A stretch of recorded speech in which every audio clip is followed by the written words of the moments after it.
Et bonjour, voilà, moi je suis agriculteur, maraîcher principalement, voilà, en bio. Donc si on est là aujourd'hui, c'est parce que les propos de M. Attal, vraiment c'est de l'enfumage. Donc nous l'objectif essentiel c'est moins de normes, des normes qui ne se contredisent pas.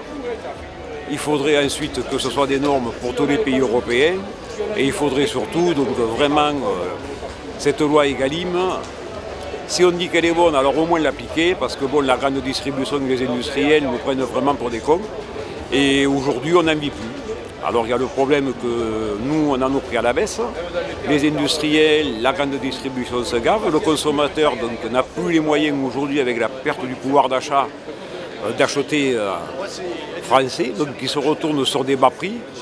Donc on sait que les tomates, tous les fruits et légumes reçoivent une quantité phénoménale de pesticides. Donc ce n'est pas les mêmes normes, on empoisonne la population. Donc c'est pas écologique du tout en plus pour l'empreinte carbone. Donc quand on voit qu'il y a des pommes qui viennent d'Argentine ou du Chili, des tomates qui viennent d'Espagne certes, mais aussi du Maroc, quand on voit les cerises qui viennent de Turquie. Voilà, donc aujourd'hui, on n'en peut plus. Il faut vraiment faire quelque chose. Moi, je ne suis pas syndiqué. Je vais arriver à la retraite, mais je suis là parce que c'est pour les jeunes, c'est pour tout le monde. On en a ras-le-bol. Aujourd'hui, il faut vraiment qu'on arrive un peu à nos fins. Il faut que les jeunes, et comme nous, qu'on puisse vivre de notre métier, alors qu'à l'heure actuelle, on n'en vit pas. Donc voilà, aujourd'hui c'est le combat de tous les agriculteurs, qu'ils soient bio, qu'ils soient pas bio, qu'ils soient pour l'agribashing ou pas, qu'ils soient viticulteurs, qu'ils soient céréaliers, maraîchers, c'est tous le même combat. On croule sous la paperasserie et aujourd'hui c'est inacceptable.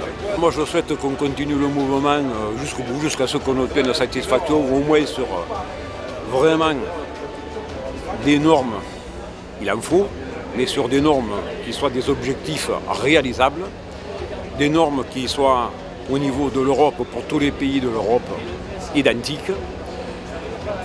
Ça c'est vraiment la première des choses. Donc on arriverait comme ça vers une harmonie des prix et il faudrait fermer nos frontières à tous les produits qui ne correspondent pas aux normes qu'on nous impose. Voilà.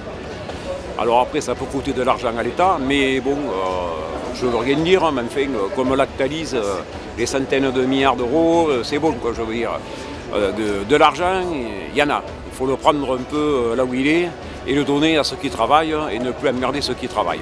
Voilà. Moi, ce qui me sauve, c'est la vente directe. On travaille avec les restaurants étoilés, on travaille avec des grands chefs, on travaille avec des EHPAD.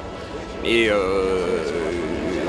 c'est pas pour moi, encore une fois, même que je suis ici, même si, bon, même on souffre, parce que même avec ce qu'on fait, nous, aujourd'hui, ce sort 800 € de salaire par mois. Donc c'est quand même, vu le nombre d'heures qu'on fait, 75-80 heures semaine, voilà. Mais c'est surtout pour les jeunes, parce qu'aujourd'hui, les jeunes, ils ne peuvent plus travailler. Faire travailler, dire à un jeune, tu vas travailler 70-80 heures semaine pour peut-être 0 € ou, allez, au grand maximum 1000 €, c'est pas tenable, c'est pas faisable, c'est pas jouable. On ne peut plus, ça ne peut plus durer. Et tu nous disais l'autre jour au téléphone que tu avais souvent des contrôles sur ton exploitation. Ah oui, on a des contrôles. Bon, quand on parle de la simplification administrative, comme hier, là, M. Attal, ils viennent de prendre une nouvelle loi. Pour nous, en bio, on est obligé de faire la déclaration PAC en double, donc sur 2 sites tout à fait différents. Un sur qui s'appelle Certibio et l'autre sur le Télépac. Voilà, donc c'est le double de travail pour avoir droit à la prime PAC. Alors, bon, quand il nous parle de simplification, il multiplie par 2 les problèmes. Voilà. Et donc le discours d'Attal hier soir, Ah, ben, pour moi, c'est de l'enfumage. Et puis, bon, je vais être poli, je vais en rester là, mais c'est. Non, non, bon, c'est des mesurettes. C'est des mesurettes. Il n'y a rien de vraiment concret. C'est pas ce qu'il a dit qui demain va nous permettre de vivre de notre métier. Parce que bon, ce métier, il faut être passionné pour le faire. Mais au bout d'un moment, quand tu crèves à la fin, ben c'est fini. Tu changes de passion. Hein, voilà, je veux dire, bon, non, ça devient totalement inadmissible. Bon, cet après-midi, bien entendu, on reste là. Et pour tous ceux qui veulent quand même, parce que bon, on ne peut pas rester les bras croisés, bon, ce sera l'opération Anaconda cette fois-ci. C'est bon.